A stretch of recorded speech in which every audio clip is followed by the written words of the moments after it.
Chapter 5. Meeting Out of Order. Dad called the spaceport hospital after dinner and talked to Doc Rojansky. Morell was asleep and in no danger whatever. They'd given him a couple of injections and a sedative, and his system was throwing off the poison satisfactorily.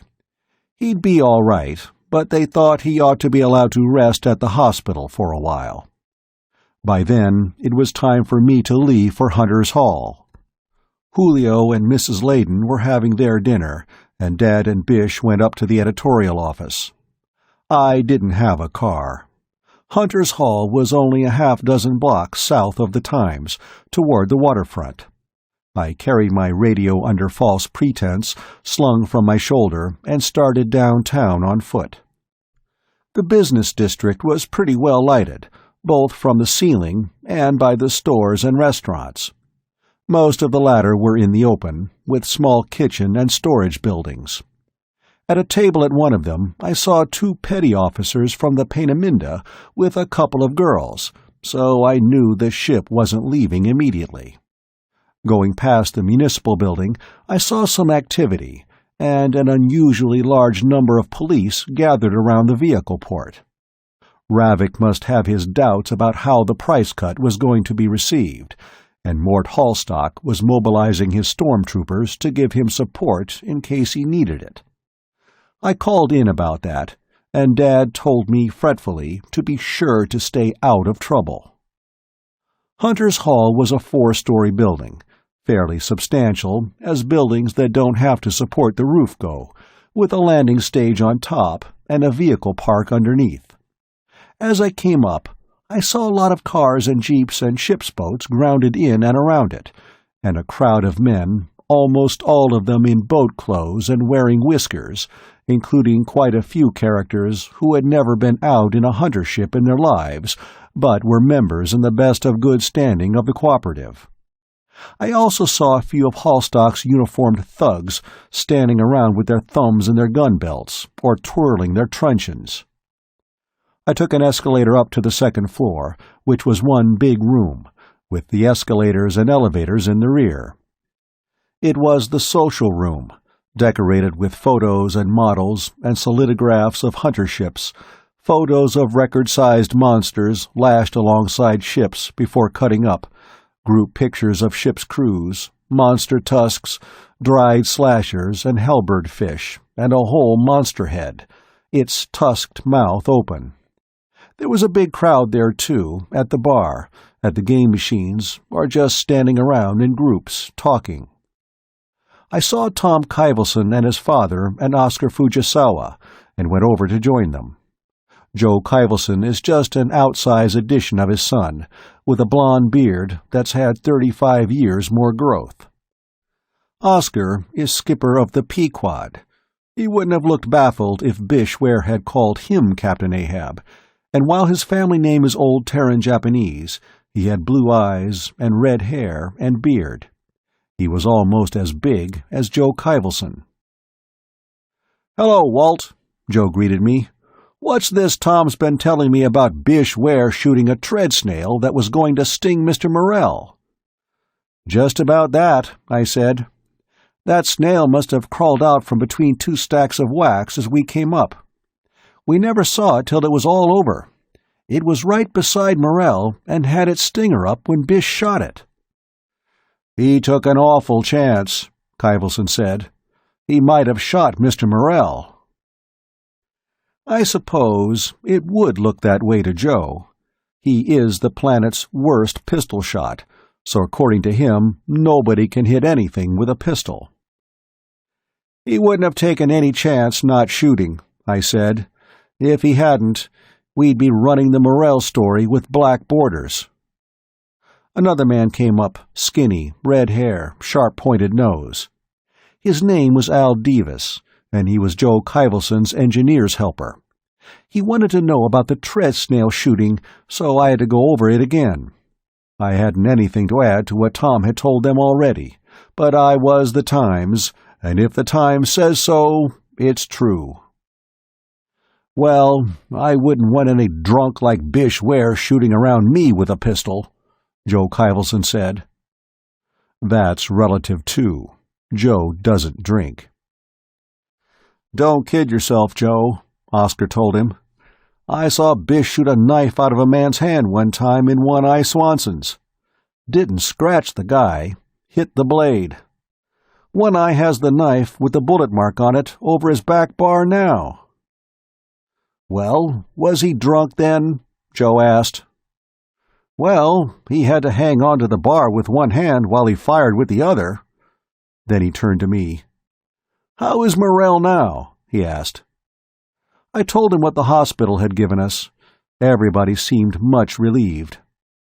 I wouldn't have thought that a celebrated author, of whom nobody had ever heard before, would be the center of so much interest in monster hunting circles. I kept looking at my watch while we were talking. After a while, the Times newscast came on the big screen across the room, and everybody moved over toward it. They watched the Peenemünde being towed down and berthed, and the audio-visual interview with Morrell. Then Dad came on the screen with a record player in front of them and gave them a playoff of my interview with Leo Belcher.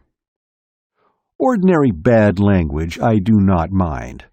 I'm afraid I use a little myself, while struggling with some of the worn-out equipment we have at the paper.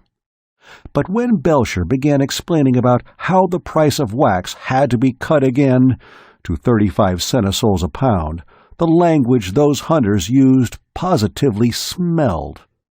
I noticed, though, that a lot of the crowd weren't saying anything at all. They would be Ravik's boys, and they would have orders not to start anything before the meeting. "Wonder if he's going to try to give us that stuff about substitutes," Oscar said. "Well, what are you going to do?" I asked. "I'll tell you what we're not going to do," Joe Kyvelson said. "We're not going to take his price cut. If he won't pay our price, he can use his, deleted by censor, substitutes." "You can't sell wax anywhere else, can you?" "Is that so we can't?" Joe started. Before he could say anything else, Oscar was interrupting. "We can eat for a while, even if we don't sell wax. Sigurd and Gazori'll carry us for a while and make loans on wax. But if the wax stops coming in, Kapstad Chemical's going to start wondering why." By this time, other Javelin men came drifting over. Ramon Llewellyn, the mate, and Abdullah Monahan, the engineer, and Abe Clifford, the navigator, and some others. I talked with some of them, and then drifted off in the direction of the bar, where I found another hunter captain, Mohandas Gandhi Feinberg, whom everybody simply called the Mahatma. He didn't resemble his namesake. He had a curly black beard with a twisted black cigar sticking out of it, and nobody, after one look at him, would have mistaken him for any apostle of nonviolence. He had a proposition he was enlisting support for. He wanted balloting at meetings to be limited to captains of active hunter ships, the captains to vote according to expressed wishes of a majority of their crews. It was a good scheme, though it would have sounded better if the man who was advocating it hadn't been a captain himself. At least, it would have disenfranchised all Ravik's permanently unemployed hunters. The only trouble was, there was no conceivable way of getting it passed. It was too much like trying to curtail the powers of Parliament by Act of Parliament.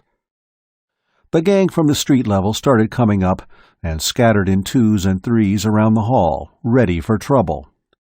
I put on my radio when I joined the Kyvelsons and Oscar, and I kept it on, circulating around and letting it listen to the conversations. The Ravik people were either saying nothing or arguing that Belcher was doing the best he could, and if Kapstad wouldn't pay more than 35 centisols, it wasn't his fault. Finally, the call bell for the meeting began clanging, and the crowd began sliding over toward the elevators and escalators. The meeting room was on the floor above, at the front of the building, beyond a narrow hall and a door at which a couple of Ravik henchmen wearing guns and sergeant-at-arms brassards were making everybody check their knives and pistols. They passed me by without getting my arsenal, which consisted of a sleep gas projector camouflaged as a jumbo-sized lighter, and 20 sols in 2 rolls of 40 quarter sols each. One of these inside a fist can make a big difference.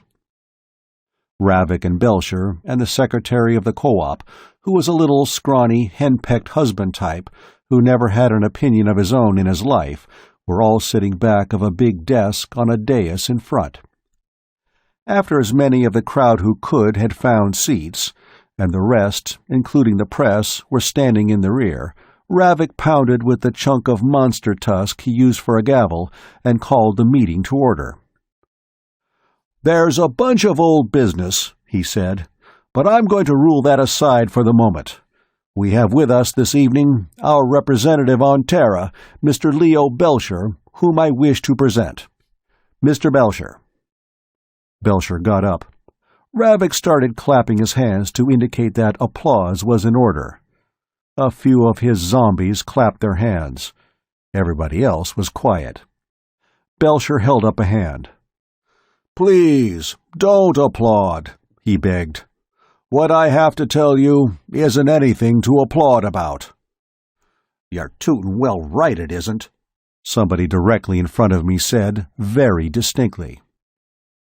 "I'm very sorry to have to bring this news to you, but the fact is that Capstad Chemical Products Limited is no longer able to pay 45 centisols a pound.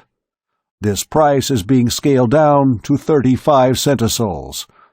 I want you to understand that Capstad Chemical wants to give you every cent they can, but business conditions no longer permit them to pay the old price. 35 is the absolute maximum they can pay and still meet competition." "Oh, knock it off, Belcher!" somebody shouted. "We heard all that rot on the screen." "How about our contract?" somebody else asked. "We do have a contract with Capstad, don't we?" "Well, the contract will have to be renegotiated. They'll pay 35 centisols, or they'll pay nothing." "They can try getting along without wax, or try buying it somewhere else." "Yes, those wonderful synthetic substitutes." "Mr. Chairman," Oscar Fujisawa called out, "I move that this organization reject the price of 35 centisols a pound for tallow wax, as offered by or through Leo Belcher at this meeting." Ravik began clamoring that Oscar was out of order, that Leo Belcher had the floor. "I second Captain Fujisawa's motion," Mohandas Feinberg said. "And Leo Belcher doesn't have the floor. He's not a member of the cooperative," Tom Kivelsson declared. "He's our hired employee, and as soon as this present motion is dealt with, I intend moving that we fire him and hire somebody else." "I move to amend Captain Fujisawa's motion," Joe Kivelsson said. "I move that the motion, as amended, read, and stipulate a price of 75 centisols a pound." "You're crazy!" Belcher almost screamed. 75 was the old price, from which he and Ravik had been reducing until they'd gotten down to 45. Just at that moment, my radio began making a small fuss. I unhooked the handphone and brought it to my face. "Yeah?" It was Bish Ware's voice. "Walt, get hold of the Kivelsons and get them out of Hunter's Hall as fast as you can," he said. "I just got a tip from one of my parishioners. Ravik's going to stage a riot to give Hallstock's cops an excuse to raid the meeting. They want the Kivelsons." "Roger." I hung up, and as soon as I did, I could hear Joe Kivelsson shouting, "You think we don't get any news on this planet? Tallow wax has been selling for the same price on Terra that it did 8 years ago, when you two crooks started cutting the price. Why, the very ship Belcher came here on brought the quotations on the commodity market."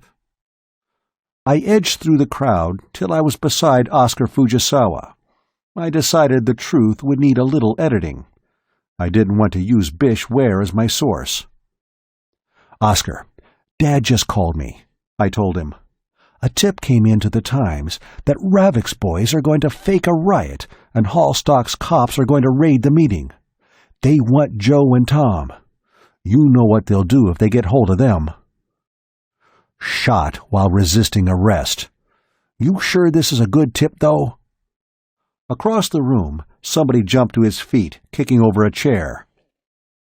"That's a double 2M- lie, you Entween Shardloo so-and-so!" somebody yelled. "Who are you calling a so-and-so, you thus-and-soing such-and-such?" somebody else yelled back, and a couple more chairs got smashed, and a swirl of fighting started. "Yes, it is," Oscar decided. "Let's go." We started plowing through the crowd toward where the Kivelsons and a couple more of the Javelin crew were clumped. I got one of the rolls of quarter soles into my right fist and let Oscar go ahead. He has more mass than I have.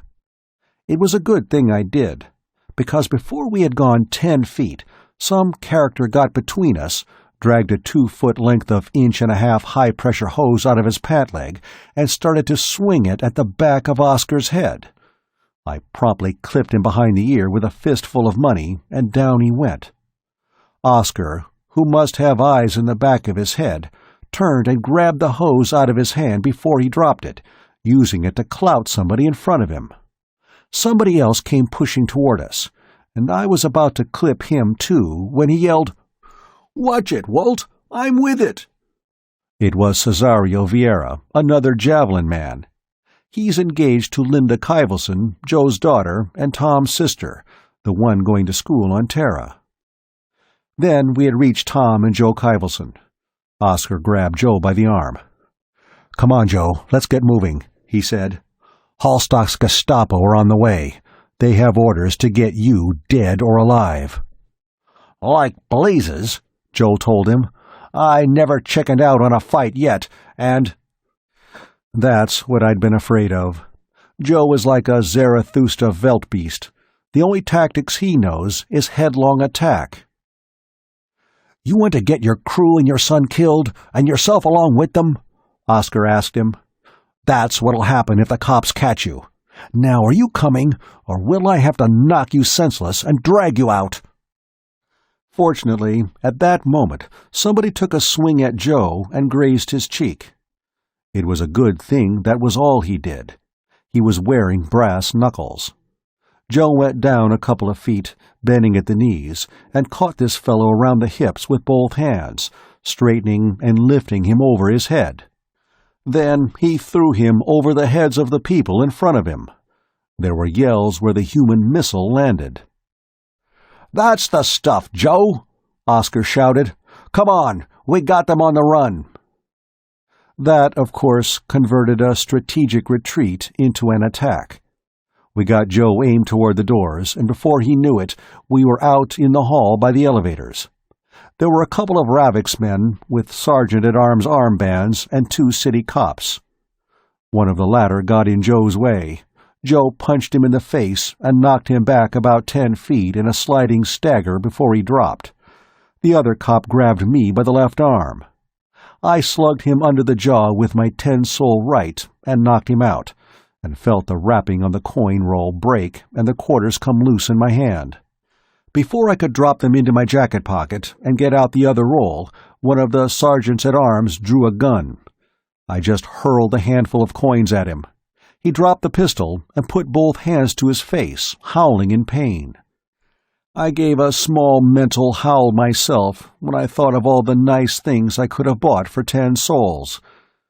One of Joe Kivelson's followers stooped and scooped up the fallen pistol, firing a couple of times with it.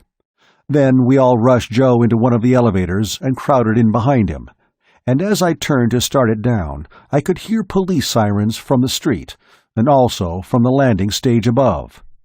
In the hall outside the meeting room, 4 or 5 of Ravik's Friedrich mercenaries were down on all fours scrabbling for coins, and the rest of the pursuers from the meeting room were stumbling and tripping over them. I wished I'd brought a camera along, too. The public would have loved a shot of that. I lifted the radio and spoke into it. "This is Walter Boyd, returning you now to the regular entertainment program." A second later, the thing whistled at me. As the car started down and the doors closed, I lifted the handphone. It was Bish Ware again. "We're going down in the elevator to second level down," I said. "I have Joe and Tom and Oscar Fujisawa and a few of the Javelin crew with me. The place is crawling with cops now." "Go to third level down and get up on the catwalk on the right," Bish said. "I'll be along to pick you up." "Roger, we'll be looking for you." The car stopped at second level down. I punched a button and sent it down another level. Joe Kyvelson, who was dabbing at his cheek with a piece of handkerchief tissue, wanted to know what was up. "We're getting a pickup," I told him. "Vehicle from the Times." I thought it would save arguments if I didn't mention who was bringing it. Chapter 6. Elementary, my dear Kyvelson. Before we left the lighted elevator car, we took a quick nose count. Besides the Kyvelsons, there were 5 Javelin men: Ramon Llewellyn, Abdullah Monahan, Abe Clifford, Cesario Vieira, and a whitebeard named Piet Dumont. Al Davis had been with us when we crashed the door out of the meeting room, but he'd fallen by the way. We had a couple of flashlights, so, after sending the car down to bottom level, we picked our way up the zigzag iron stairs to the catwalk, under the 70-foot ceiling, and sat down in the dark. Joe Kyvelson was fretting about what would happen to the rest of his men. "Fine captain I am, running out and leaving them." "If they couldn't keep up, that's their tough luck," Oscar Fujisawa told him. "You brought out all you could. If you'd waited any longer, none of us would have gotten out." "They won't bother with them," I added. "You and Tom and Oscar here are the ones they want." Joe was still letting himself be argued into thinking he'd done the right thing when we saw the lights of a lorry coming up from uptown at ceiling level. A moment later, it backed to the catwalk, and Bish Ware stuck his head out from the pilot's seat. "Where do you gentlemen wish to go?" he asked. "To the Javelin," Joe said instantly. Oscar disagreed. "That's the first place they'll look. That'll be all right for Ramon and the others, but if they catch you and Tom, they'll shoot you and call it self-defense, or take you in and beat both of you to a jelly. This'll blow over in 15 or 20 hours, but I'm not going anywhere near my ship now. Drop us off on second level down, about 8th Street, and a couple of blocks from the docks," the mate Llewellyn said. "We'll borrow some weapons from Patel the pawnbroker, and then circulate around and see what's going on. But you and Joe and Oscar had better go underground for a while." "The Times," I said. "We have a whole pillar building to ourselves. We could hide half the population." That was decided upon. We all piled into the lorry, and Bish took it to an inconspicuous place on the second level and let down. Ramon Llewellyn and the others got out. Then we went up to main city level. We passed within a few blocks of Hunter's Hall. There was a lot of noise, but no shooting. Joe Kyvelson didn't have anything to say on the trip, but he kept looking at the pilot's seat in perplexity and apprehension.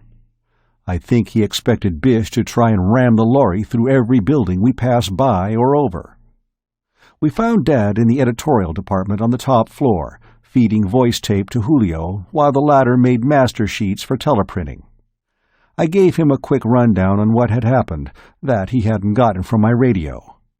Dad clucked in disapproval, either at my getting into a fight, assaulting an officer, or literally throwing money away. Bish Ware seemed a little troubled. "I think," he said, "that I shall make a circuit of my diocese, and see what can be learned from my devoted flock. Should I turn up anything significant, I will call it in." With that, he went tottering over to the elevator, stumbling on the way and making an unepiscopal remark. I watched him, and then turned to Dad. "Did he have anything to drink after I left?" I asked. "Nothing but about 5 cups of coffee." I mentally marked that. Add oddities. Bish Ware. He'd been at least 4 hours without liquor, and he was walking as unsteadily as when I'd first seen him at the spaceport. I didn't know any kind of liquor that would persist like that. Julio had at least an hour's tape to transcribe, so Dad and Joe and Tom and Oscar and I went to the living room on the floor below. Joe was still being bewildered about Bish Ware. "How'd he manage to come for us?" he wanted to know. "Why, he was here with me all evening," Dad said. "He came from the spaceport with Walt and Tom and had dinner with us. He called a few people from here and found out about the fake riot and police raid Ravik had cooked up. You'd be surprised at how much information he can pick up around town." Joe looked at his son, alarmed. "Hey, you let him see—" he began. "The wax on bottom level in the 4th Ward?" I asked. "He won't blab about that. He doesn't blab things where they oughtn't be blabbed." "That's right." Dad backed me up. He was beginning to think of Bish as one of the Times staff now. "We got a lot of tips from him, but nothing we give him gets out." He got his pipe lit again. "What about that wax, Joe?" he asked. "Were you serious when you made that motion about a price of 75 centisols?" "I sure was," Joe declared. "That's the real price, and always has been. And that's what we get, or Capstad doesn't get any more wax." "If Morell can top it, maybe Capstad won't get any more wax, period," I said. "Who's he with? Interstellar Import-Export?" Anybody would have thought a barbed wire worm had crawled onto Joe Kivelson's chair seat under him. "Where'd you hear that?" he demanded, which is the galaxy's silliest question to ask any newsman. "Tom, if you've been talking—" "He hasn't," I said. "He didn't need to. It sticks out a parsec in all directions." I mentioned some of the things I'd noticed while interviewing Morell, and his behavior after leaving the ship. Even before I talked to him, I wondered why Tom was so anxious to get aboard with me. He didn't know we'd arranged to put Morell up here. He was going to take him to see that wax, and then take him to the Javelin. You were going to produce him at the meeting and have him bid against Belcher, only that tread snail fouled your lines for you. So then you thought you had to stall off a new contract till he got out of the hospital." The two Kivelsons and Oscar Fujisawa were looking at one another, Joe and Tom in consternation, and Oscar in derision of both of them. I was feeling pretty good. Brother, I thought, Sherlock Holmes never did better himself. That, all of a sudden, reminded me of Dr. John Watson, whom Bish perceived to have been in Afghanistan. That was one thing Sherlock H. Boyd hadn't deduced any answers for. Well, give me a little more time, and more data. "You got it all figured out, haven't you?" Joe was asking sarcastically. The sarcasm was as hollow as an empty oil drum. "The Times," Dad was saying, trying not to sound too proud, "has a very sharp reportorial staff, Joe." "It isn't interstellar," Oscar told me, grinning. "It's Argentine exotic organics. You know, everybody thought Joe here was getting pretty high-toned, sending his daughter to school on Terra. School wasn't the only thing she went for. We got a letter from her the last time the Cape Canaveral was in, saying that she'd contacted Argentine Organics, and that a man was coming out on the Peenaminda, posing as a travel book author. Well, he's here now." "You'd better keep an eye on him," I advised. "If Steve Ravik gets to him, he won't be much use to you." "You think Ravik would really harm Morell?" Dad asked. He thought so too. He was just trying to comfort himself by pretending he didn't. "What do you think, Ralph?" Oscar asked him. "If we get competitive wax buying again, 75 a pound will be the starting price. I'm not spending the money till I get it, but I wouldn't be surprised to see wax go to a sol a pound on the loading floor here. And you know what that would mean." 30 for Steve Ravik, Dad said. That puzzled Oscar, till I explained that 30 is Newsies for the end. I guess Walt's right. Ravik would do anything to prevent that. He thought for a moment. "Joe, you were using the wrong strategy. You should have let Ravik get that 35-cent a sol price established for the cooperative, and then had Morell offer 75 or something like that." "You crazy?" Joe demanded. "Why, then the co-op would have been stuck with it." "That's right. And as soon as Morell's price was announced, everybody would drop out of the cooperative and reclaim their wax, even the captains who owe Ravik money. He'd have nobody left but a handful of thugs and barflies." "But that would smash the cooperative," Joe Kyvelson objected. "Listen, Ralph, I've been in the cooperative all my life, since before Steve Ravik was heard of on this planet. I've worked hard for the cooperative, and— You didn't work hard enough, I thought. You let Steve Ravik take it away from you. Dad told Joe pretty much the same thing. You don't have a cooperative, Joe. Steve Ravik has a racket. The only thing you can do with this organization is smash it, and then rebuild it with Ravik and his gang left out." Joe puzzled over that silently. He'd been thinking that it was the same cooperative his father and Simon McGregor and the other old hunters had organized, and that getting rid of Ravik was simply a matter of voting him out. He was beginning to see now that parliamentary procedure wasn't any weapon against Ravik's force and fraud and intimidation. "I think Walt has something," Oscar Fujisawa said. "As long as Morell's in the hospital at the spaceport, he's safe. But as soon as he gets out of Odin Dock and shipyard territory, he's going to be a clay pigeon." Tom hadn't been saying anything. Now he cleared his throat. "On the Peeneminda, I was talking about taking Mr. Morell for a trip in the Javelin," he said. "That was while we were still pretending he'd come here to write a book. Maybe that would be a good idea anyhow." "It's a cinch we can't let him get killed on us," his father said. "I doubt if Exotic Organics would send anybody else out if he was." "Here," Dad said. "We'll run the story we have on him in the morning edition, and then correct it and apologize to the public for misleading them and explain in the evening edition. And before he goes, we can have him make an audiovisual for the cast, telling everybody who he is and announcing the price he's offering.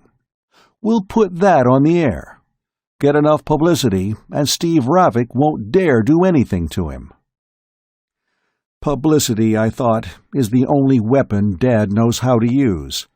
He thinks it's invincible.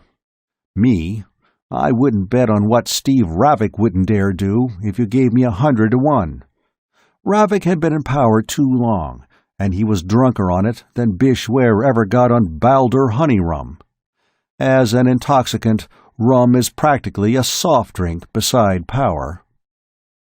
"Well, do you think Ravik's gotten on to Morell yet?" Oscar said. "We kept that a pretty close secret. Joe and I knew about him, and so did the Mahatma and Nip Spazzoni and Corkscrew Finnegan, and that was all." "I didn't even tell Tom here till the Peeneminda got into radio range," Joe Kyvelson said. "Then I only told him and Ramon and Abdullah and Abe and Hans Kronji." "And Al Davis," Tom added. "He came into the conning tower while you were telling the rest of us." The communication screen began buzzing, and I went and put it on. It was Bish Ware, calling from a pay booth somewhere. "I have some early returns," he said. "The cops cleared everybody out of Hunter's Hall except the Ravik gang. Then Ravik reconvened the meeting with nobody but his gang. They were very careful to make sure they had enough for a legal quorum under the bylaws, and then they voted to accept the new price of 35 centisols a pound. "That's what I was afraid of," Joe Kyvelson said. "Did they arrest any of my crew?" "Not that I know of," Bish said. "They made a few arrests, but turned everybody loose later. They're still looking for you and your son. As far as I know, they aren't interested in anybody else." He glanced hastily over his shoulder, as though to make sure the door of the booth was secure. "I'm with some people now. I'll call you back later." "Well, that's that, Joe," Oscar said, after Bish blanked the screen. "The Ravik Co-op's stuck with the price cut. The only thing left to do is get everybody out of it we can and organize a new one." "I guess that's so," Joe agreed. "I wonder, though, if Ravik has really got wise to Morell." "Walt figured it out since the ship got in," Oscar said. "Belcher's been on the ship with Morell for 6 months. Well, call it 3. Everything speeds up about double in hyperspace. But in 3 months, he ought to see as much as Walt saw in a couple of hours." "Well, maybe Belcher doesn't know what's suspicious the way Walt does," Tom said. "I'm sure he doesn't," I said. "But he and Morell are both in the wax business. I'll bet he noticed dozens of things I never even saw."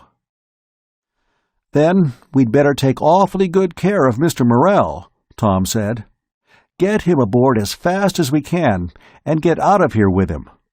Walt, you're coming along, aren't you?" That was what we agreed, while Glenn Morell was still the famous travel book author. I wanted to get out of it now. There wouldn't be anything happening aboard the Javelin, and a lot happening here in Port Sandor. Dad had the same idea, only he was 100% for my going with Morell. I think he wanted me out of Port Sandor, where I wouldn't get in the way of any small, high-velocity particles of lead that might be whizzing around. Chapter 7. Aboard the Javelin. We heard nothing more from Bish Ware that evening. Joe and Tom Kyvelson and Oscar Fujisawa slept at the Times building, and after breakfast Dad called the spaceport hospital about Morell. He had passed a good night and seemed to have thrown off all the poison he had absorbed through his skin. Dad talked to him and advised him not to leave until somebody came for him. Tom and I took a car, and a pistol apiece and a submachine gun, and went to get him. Remembering, at the last moment, what I had done to his trousers, I unpacked his luggage and got another suit for him. He was grateful for that, and he didn't lift an eyebrow when he saw the artillery we had with us. He knew already what the score was, and the rules, or absence thereof, of the game, and accepted us as members of his team. We dropped to the bottom level and went, avoiding traffic, to where the wax was stored. There were close to a dozen guards there now, all heavily armed. We got out of the car, I carrying the chopper, and one of the gang there produced a probe rod and microscope and a testing kit and a micro-ray scanner.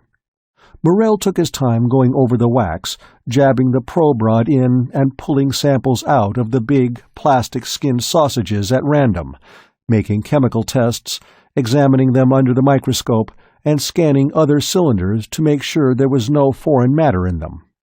He might not know what a literary agent was, but he knew tallow wax. I found out from the guards that there hadn't been any really serious trouble after we left Hunter's Hall. The city police had beaten a few men up, natch, and run out all the anti-Ravik hunters, and then Ravik had reconvened the meeting, and acceptance of the 35 centisol price had been voted unanimously. The police were still looking for the Kyvelsons. Ravik seemed to have gotten the idea that Joe Kyvelson was the mastermind of the hunters' cabal against him. I know if I'd found out that Joe Kyvelson and Oscar Fujisawa were in any kind of a conspiracy together, I wouldn't pick Joe for the mastermind. It was just possible, I thought, that Oscar had been fostering this himself, in case anything went wrong. After all, self-preservation is the first law, and Oscar is a self-preserving type. After Morell had finished his inspection and we'd gotten back in the car and were lifting, I asked him what he was going to offer, just as though I were the skipper of the biggest ship out of Port Sandor.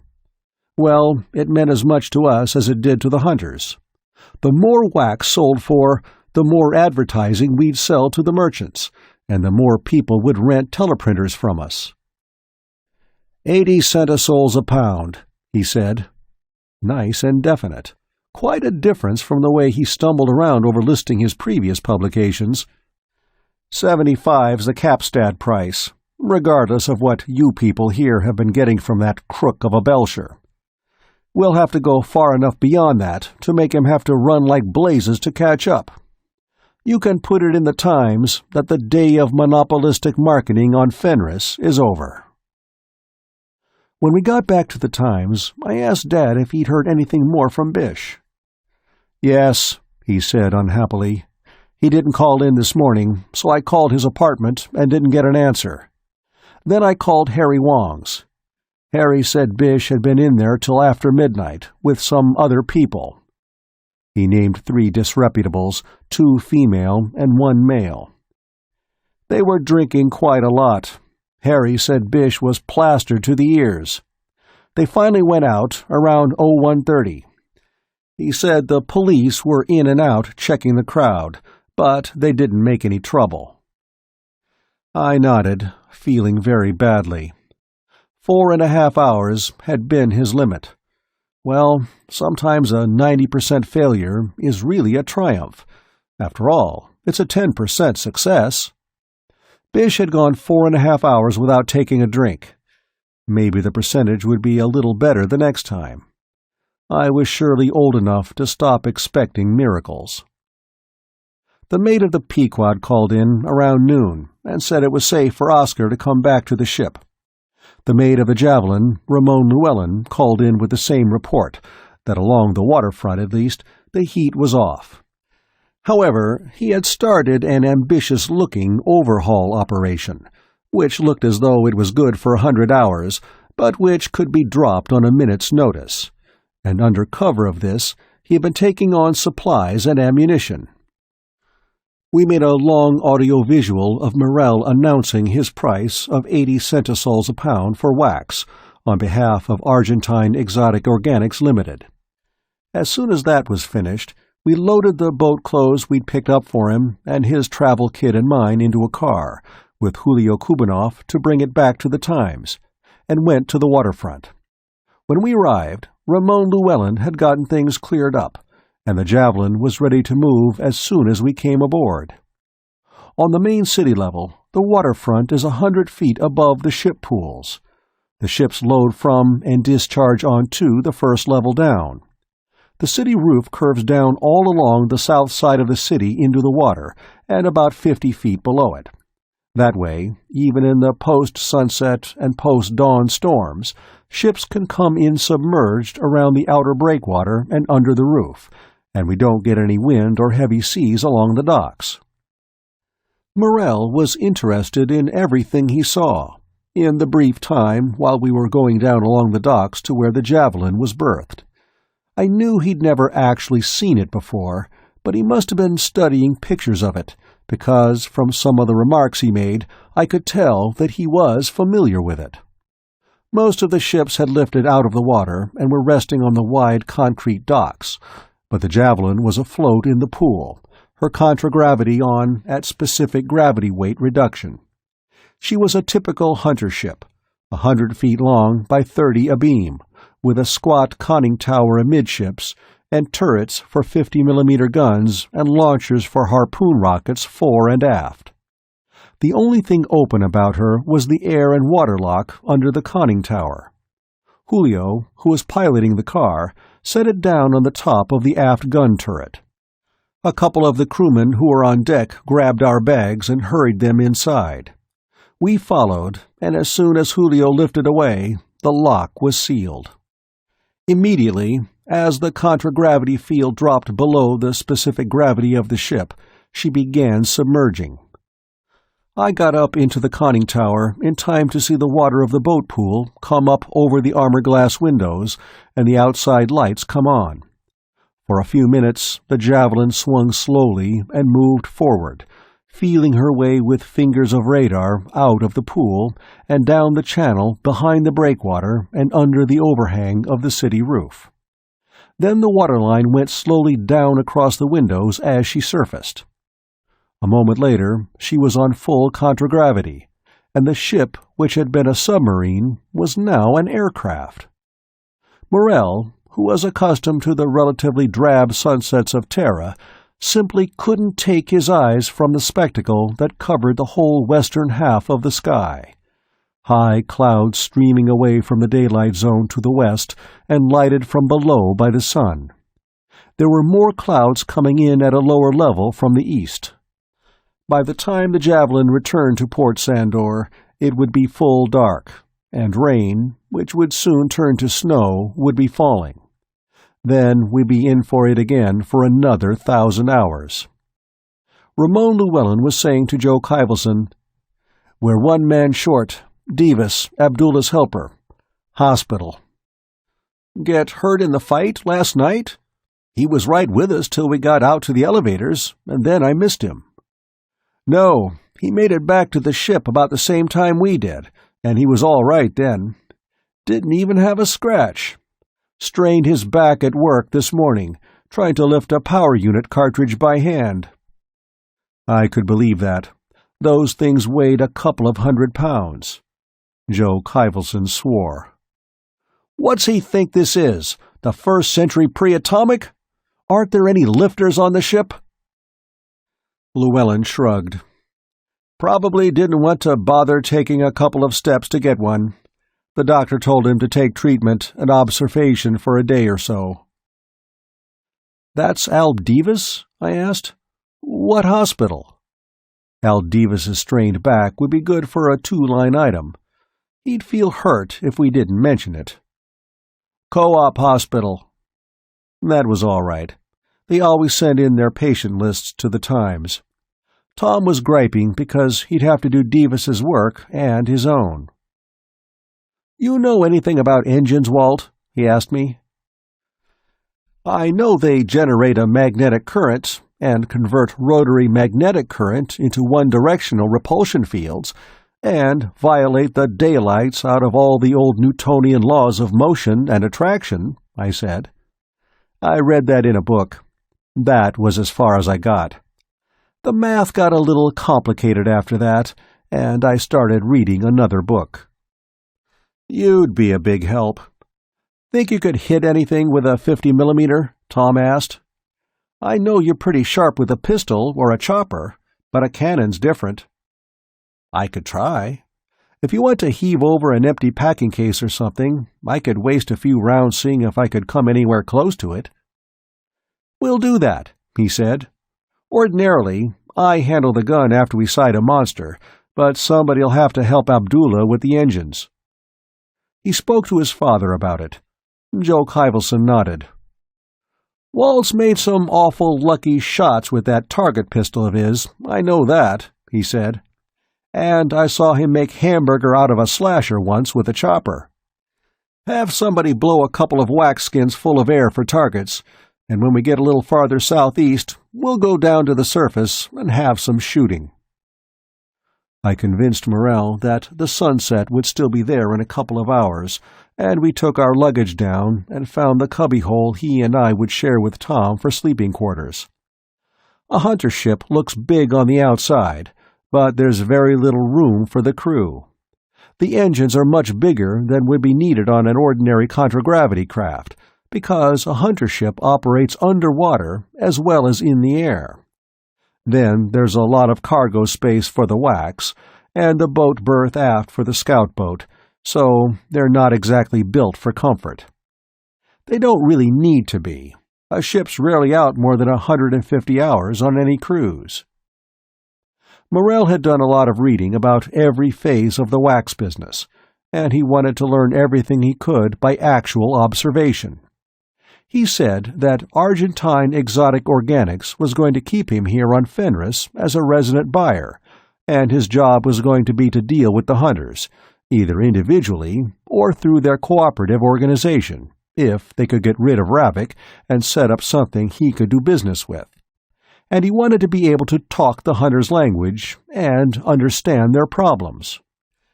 So I took him around over the boat, showing him everything and conscripting any crew members I came across to explain what I couldn't.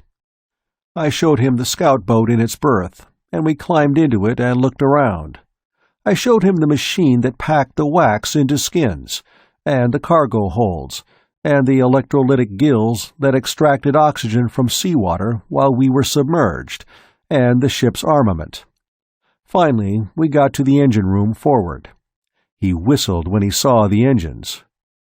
"Why, those things are big enough for a 5,000-ton freighter," he said. "They have to be," I said. "Running submerged isn't the same as running in atmosphere. You ever done any swimming?" He shook his head. "I was born in Antarctica, on Terra.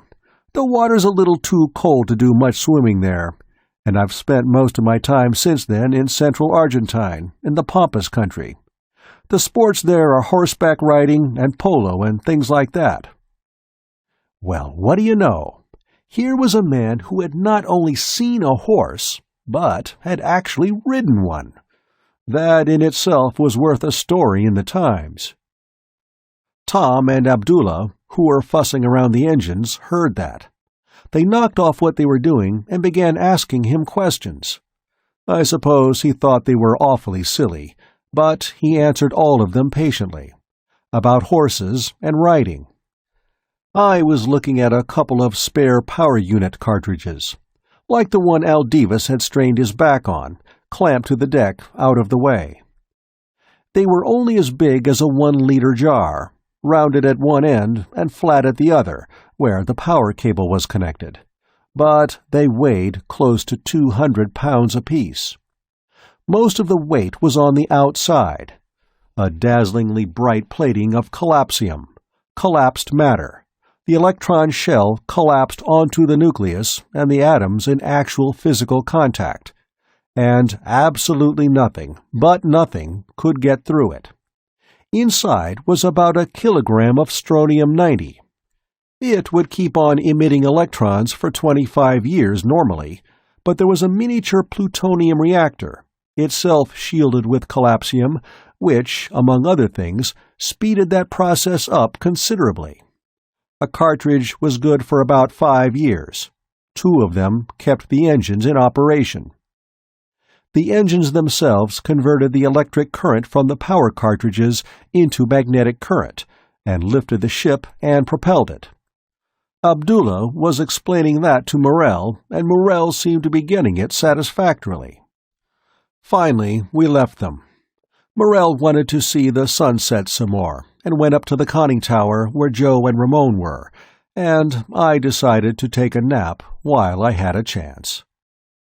Chapter 8. Practice, 50mm gun. It seemed as though I had barely fallen asleep before I was wakened by the ship changing direction and losing altitude. I knew there were clouds coming in from the east now on the lower air currents, and I supposed that Joe was taking the Javelin below them to have a look at the surface of the sea. So I ran up to the conning tower, and when I got there, I found that the lower clouds were solid over us. It was growing dark, and another hunter ship was approaching with her lights on. "Who is she?" I asked. "Bulldog, Nip Spazzoni," Joe told me. "Nip's bringing my saloon fighter aboard, and he wants to meet Mr. Morrell." I remembered that the man who had roughed up the Ravik goon in Martian Joe's had made his getaway from town in the Bulldog. As I watched, the other ship's boat dropped out from her stern, went end over end for an instant, and then straightened out and came circling around astern of us, matching our speed and ejecting a magnetic grapple. Nip Spazzoni and another man climbed out with lifelines fast to their belts and crawled along our upper deck, catching lifelines that were thrown out to them and snapping onto them before casting loose the ones from their boat. Somebody at the lock under the conning tower hauled them in. Nip Spezzoni's name was Old Terran Italian, but he had slanted mongoloid eyes and a sparse little chin beard, which accounted for his nickname. The amount of intermarriage that's gone on since the 1st century, any resemblance between people's names and their appearances, is purely coincidental. Oscar Fujisawa, who looks as though his name ought to be Leif Erikson, for example. "Here's your prodigal, Joe," he was saying, peeling out of his parka as he came up the ladder. "I owe him a second gunner's share on a monster, 15 tons of wax." "Hey, that was a good one. You heading home now?" Then he turned to the other man, who had followed Nip up the ladder. "You didn't do a very good job, Bill," he said. "The so-and-so's out of the hospital by now." "Well, you know who takes care of his own," the crewman said. "Give me something for effort. I tried hard enough."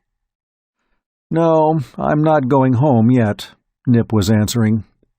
"I have hold room for the wax of another one, if he isn't bigger than ordinary. I'm going to go down on the bottom when the winds start and sit it out, and then try to get a second one." Then he saw me. "Well, hey, Walt, when did you turn into a monster hunter?" Then he was introduced to Morrell, and he and Joe and the man from Argentine Exotic Organics sat down at the chart table, and Joe yelled for a pot of coffee, and they started talking prices and quantities of wax. I sat in, listening. This was part of what was going to be the big story of the year. Finally, they got that talked out, and Joe asked Nip how the monsters were running. "Why, good. You oughtn't to have any trouble finding one," Nip said. "There must have been a Niflheim of a big storm off to the east, beyond the lava islands. I got mine north of Cape Terror. There's huge patches of sea spaghetti drifting west, all along the west of Herman Rauch's land. Here." He pulled out a map. "You'll find it all along here." Morrell asked me if sea spaghetti was something the monsters ate. His reading up still had a few gaps here and there. "No, it's seaweed. The name describes it. Screwfish eat it, big schools of them follow it. Gulpers and funnel-mouths and bag-bellies eat screwfish, and monsters eat them. So, wherever you find spaghetti, you can count on finding a monster or two." "How's the weather?" Joe was asking. "Good enough now. It was almost full dark when we finished the cutting up. It was raining. In 50 or 60 hours, it ought to be getting pretty bad." Spezzoni pointed on the map. "Here's about where I think you ought to try, Joe." I screened the times after Nip went back to his own ship. Dad said that Bish Ware had called in, with nothing to report but a vague suspicion that something nasty was cooking. Steve Ravik and Leo Belcher were taking things, even the announcement of the Argentine Exotics Organics price, too calmly. "I think so myself," he added. "That gang has some kind of a knife up their sleeve. Bish is trying to find out just what it is." "Is he drinking much?" I asked. "Well, he isn't on the wagon, I can tell you that," Dad said. "I'm beginning to think that he isn't really sober till he's half plastered." There might be something to that, I thought. There are all kinds of weird individualities about human metabolism. For all I knew, alcohol might actually be a food for Bish, or he might have built up some kind of immunity with antibodies that were themselves harmful if he didn't have alcohol to neutralize them. The fugitive, from what I couldn't bring myself to call justice, proved to know just a little, but not much, more about engines than I did. That meant that Tom would still have to take Al Deefus's place, and I'd have to take his with the after 50mm. So the ship went down to almost sea surface, and Tom and I went to the stern turret. The gun I was to handle was an old-model Terran Federation Army infantry platoon accompanying gun. The mount, however, was power-driven, like the mount for a 90mm contragravity tank gun. Reconciling the firing mechanism of the former with the elevating and traversing gear of the latter had produced one of the craziest pieces of machinery that ever gave an ordnance engineer nightmares. It was a local job, of course. An ordnance engineer in Port Sandor doesn't really have to be a raving maniac, but it's a help. Externally, the firing mechanism consisted of a pistol grip and trigger, which looked all right to me. The sight was a standard binocular light gun sight, with a sponge plastic mask to save the gunner from a pair of black eyes every time he fired it. The elevating and traversing gear was combined in one lever on a ball and socket joint. You could move the gun diagonally in any direction in one motion, but you had to push or pull the opposite way. Something would go plonk when the trigger was pulled on an empty chamber, so I did some dry practice at the crests of waves. "Now mind," Tom was telling me, "this is a lot different from a pistol." "So I notice," I replied.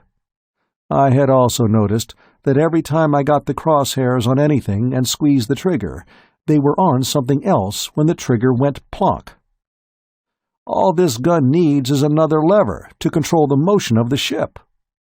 "Oh, that only makes it more fun," Tom told me. Then he loaded in a clip of 5 rounds, big, expensive-looking cartridges a foot long, with bottleneck cases and pointed shells. The targets were regular tallow wax skins, blown up and weighted at one end so that they would float upright. He yelled into the intercom, and one was chucked overboard ahead. A moment later, I saw it bobbing away astern of us. I put my face into the sight mask, caught it, centered the crosshairs, and squeezed. The gun gave a thunderclap and recoiled past me, and when I pulled my face out of the mask, I saw a column of water and spray about 50 feet left and 100 yards over. "You won't put any wax in the hole with that kind of shooting," Tom told me. I fired again. This time, there was no effect at all that I could see. The shell must have gone away over and hit the water a couple of miles astern. Before Tom could make any comment on that shot, I let off another, and this time I hit the water directly in front of the bobbing wax skin. Good line shot, but a way short. "Well, you scared him anyhow," Tom said in mock commendation. I remembered some of the comments I'd made when I'd been trying to teach him to hit something smaller than the target frame with a pistol, and humbled myself. The next 2 shots were reasonably close, but neither would have done any damage if the rapidly vanishing skin had really been a monster. Tom clucked sadly and slapped in another clip. "Heave over another one," he called. "That monster got away." The trouble was, there were a lot of tricky air currents along the surface of the water. The engines were running on lift to match exactly the weight of the ship, which meant that she had no weight at all, and a lot of wind resistance. The drive was supposed to match the wind speed, and the ship was supposed to be kept nosed into the wind. A lot of that is automatic, but it can't be made fully so, which means that the pilot has to do considerable manual correcting, and no human alive can do that perfectly. Joe Kybelson, or Ramon Llewellyn, or whoever was at the controls, was doing a masterly job, but that fell away short of giving me a stable gun platform. I caught the second target as soon as it bobbed into sight, and slammed a shell at it. The explosion was half a mile away, but the shell hadn't missed the target by more than a few yards. Heartened, I fired again, and that shot was simply dreadful. "I know what you're doing wrong," Tom said. "You're squeezing the trigger." "Huh?" I pulled my face out of the sight mask and looked at him to see if he were exhibiting any other signs of idiocy. That was like criticizing somebody for using a fork instead of eating with his fingers. "You're not shooting a pistol," he continued. "You don't have to hold the gun on the target with the hand you shoot with. The mount control in your other hand does that. As soon as the crosshairs touch the target, just grab the trigger as though it was a million sols getting away from you. Well, 16,000. That's what a monster's worth now, Morel prices. Jerking won't have the least effect on your hold whatever." So, that was why I'd had so much trouble making a pistol shot out of Tom, and why it would take a special act of God to make one out of his father. And that was why monster hunters cause so few casualties in barroom shootings around Port Sandor, outside of bystanders and back bar mirrors. I felt like Newton after he'd figured out why the apple bopped him on the head. "You mean like this?" I asked innocently, as soon as I had the hairs on the target again, violating everything I held most sacredly true about shooting. The shell must have passed within inches of the target. It bobbed over flat, and the weight pulled it up again into the back way from the shell, and it bobbed like crazy. "That would be one dead monster," Tom said. "Let's see you do it again." I didn't. The next shot was terrible. Overconfidence. I had one more shot, and I didn't want to use up another clip of the javelin's ammo. They cost like crazy, even if they were Army rejects. The sea current was taking the target farther away every second, but I took my time on the next one, bringing the horizontal hair level with the bottom of the inflated target and traversing quickly, grabbing the trigger as soon as the vertical hair touched it. There was a waterspout, and the target shot straight up for 50 feet. The shell must have exploded directly under it. There was a sound of cheering from the intercom. Tom asked if I wanted to fire another clip. I told him I thought I had the hang of it now, and screwed a swab onto the ramrod and opened the breech to clean the gun.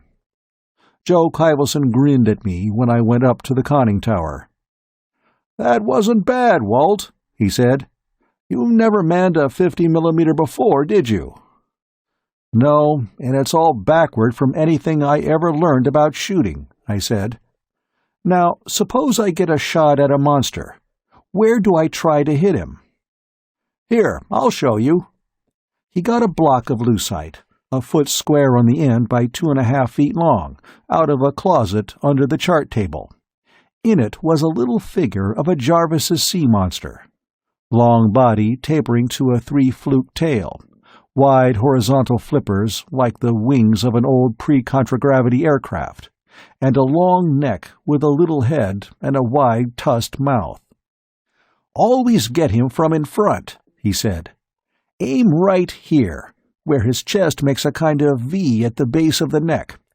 A 50mm will go 6 or 8 feet into him before it explodes, and it'll explode among his heart and lungs and things. If it goes straight along his body, it'll open him up and make the cutting up easier, and it won't spoil much wax. That's where I always shoot." "Suppose I get a broadside shot?" "Why, then put your shell right under the flukes at the end of the tail. That'll turn him and position him for a second shot from in front. But mostly, you'll get a shot from in front, if the ship's down near the surface. Monsters will usually try to attack the ship.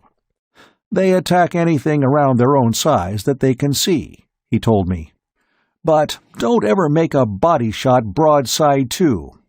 You'll kill the monster, but you'll blow about 5,000 souls worth of wax to Niflheim doing it."